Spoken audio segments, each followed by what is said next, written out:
Welcome to Advent of Tessellations 2023. I'm Madonna Yoder, and I hope you will join hundreds of origami folders around the world in folding this daily challenge to increase your origami tessellation folding skills, so the twists and repeating patterns folded all from a single sheet of paper. Welcome back to day 6 of Advent of Tess. We are going to be folding this tessellation with closed hexagon and closed triangle twists, all on the same side of the paper.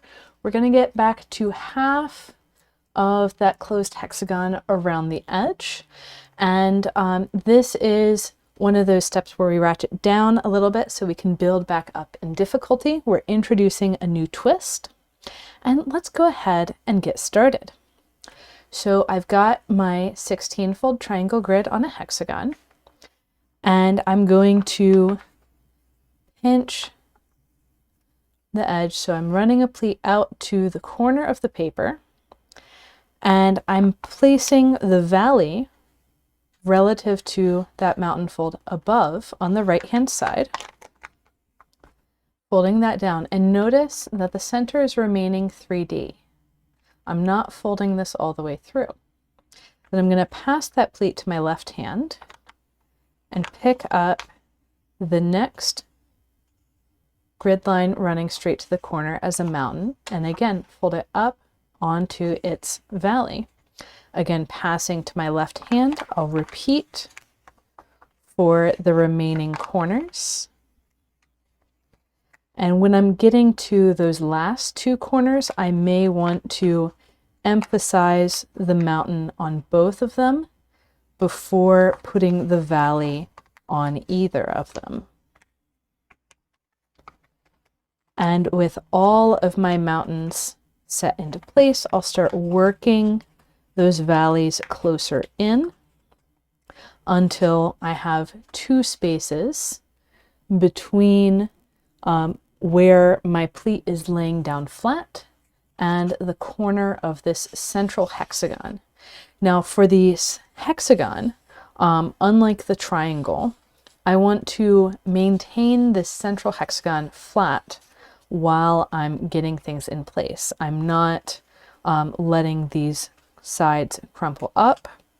I'm maintaining that flat hexagon. Now, once you've been folding these twists for a while, the easiest method to get this hexagon down flat with the rest of the paper is to make sure that that's flat. And I even lower the center of that hexagon a little bit relative to the edges. So bop it and then grab it. And I'm grabbing on 3 sides. So bop it, grab it, twist it, and it'll look a little bit crumpled. But once we smooth it out a little, we'll get the whole thing down in place. Now that might not be easiest for you. You have to have confidence to do this move.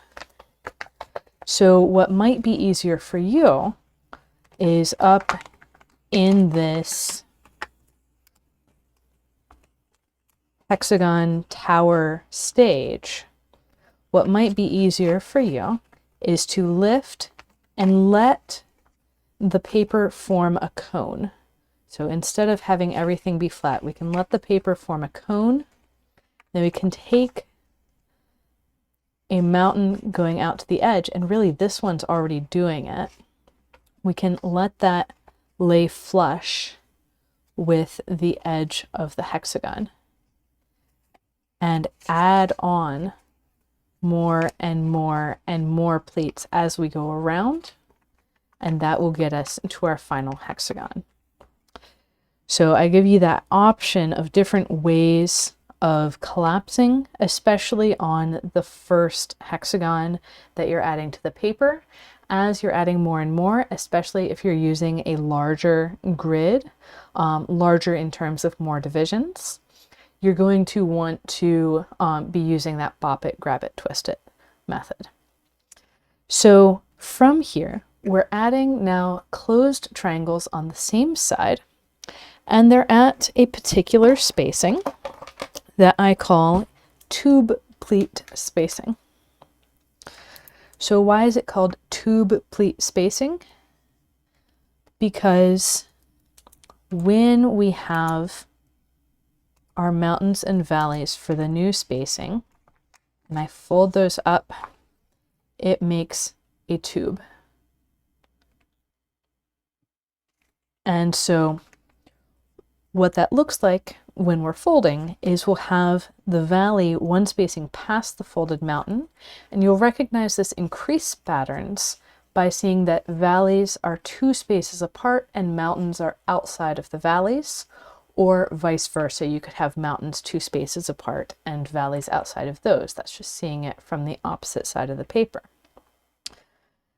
And as we've seen already, if we're going to make a closed triangle twist, we're going to find the intersection of our 2 mountain folds and find the third direction of grid line that's equally spaced from both of these 2, and then make sure that everything is twisting around before we press just outside of 1 spacing away from the center to squash our closed triangle twist. Now from here, there are 2 directions we could go. We could go to this pleat on the right or this pleat on the left. And depending on what comes next, we're going to have a preference for one or the other. And also depending on how we want to reference our triangle fold, we might have a preference for one or the other, but it's not like either option is wrong. One thing I will say is that you do want to be going to specifically the next pleat coming off of the hexagon and not skipping pleats, just to make your life easier. So I'm going to choose a way that is easier to fold the next twist instead of a way that is easier to reference the next triangle. And one reason why I'm doing that is because we do still have this line that we can reference 1 spacing away from that to find the next valley, and therefore 1 spacing after that, the next mountain. Now, when I open up that new intersection of pleats to place that triangle, notice over here I have a bit of a choice. I can fold all the way through and lay this down flat, or I can leave it slightly 3D. And I'm going to squash my triangle in either case. And it's not going to interfere with me squashing the triangle. From there, I want to resolve what's going on here. And I'm going to have a valley fold here, 1 spacing in from the edge, but more generally on any size of grid, 1 spacing out from this mountain from the triangle. And I'm going to bring that last grid spacing in, letting this area open up as I do into half of the next hexagon out. And if this is moving a little fast, that's why it's recorded. You can go back and see that explanation again. Now I'm going to do exactly the same thing, but on the next pleat coming from the hexagon. So I'm rotating my paper. I'm noticing where the next valley, where the next mountain needs to be, and setting up the triangle twist on that pleat from the hexagon. Now, this pleat will also run into a pleat from a triangle. And in the way that we're setting things up with the alternating hexagon and triangle, all the pleats from hexagons need triangles, all the pleats from triangles need hexagons. So we know that the triangle needs to go on this side of this new pleat, not this side. Also, the angles wouldn't work out, but it's easier to recognize that, okay, this pleat's coming from the hexagon, that's the one where I need to put the triangle. And squash. And so then now we have this one border flap that comes in, and we can squash. Well, really, we're not adding any new creases to put in the closed hexagon. It's unique among twists in that way. And we can get that in place.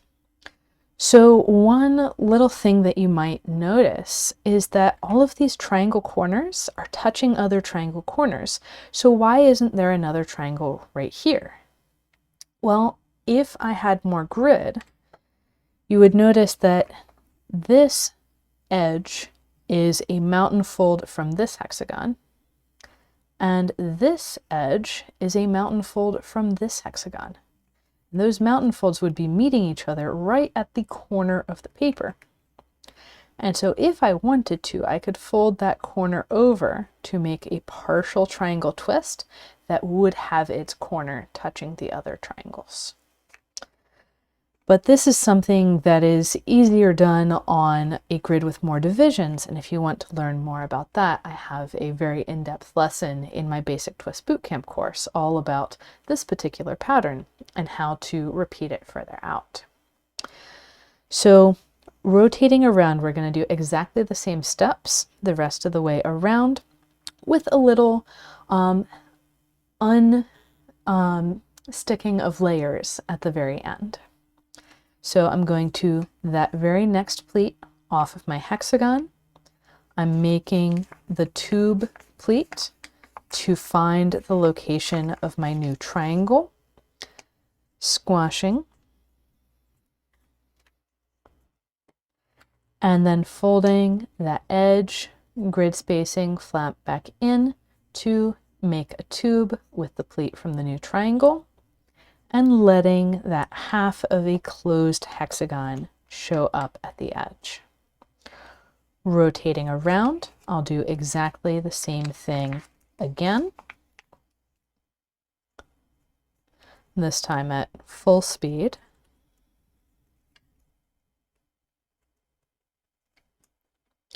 And rotating once more, we have one final triangle twist to put in.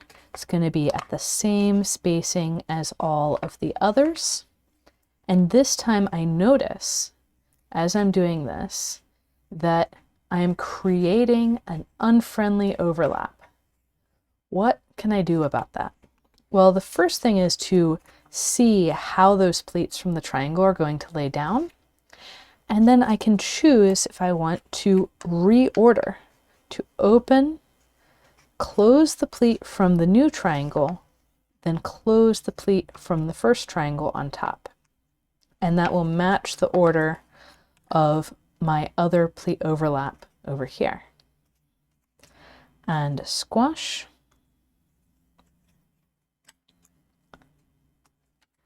And bring that edge flap in, open.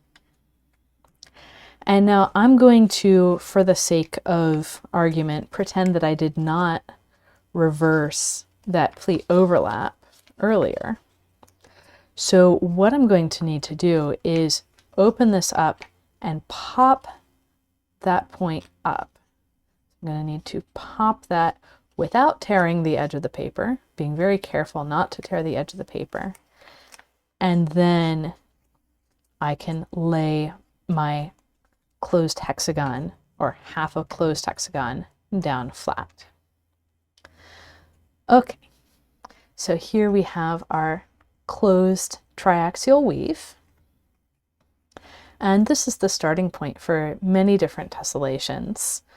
But I'll leave that for my, my short video that'll also be coming out today. So happy folding, everyone. And I will see you in the short video or for day 7. Happy folding. See you later.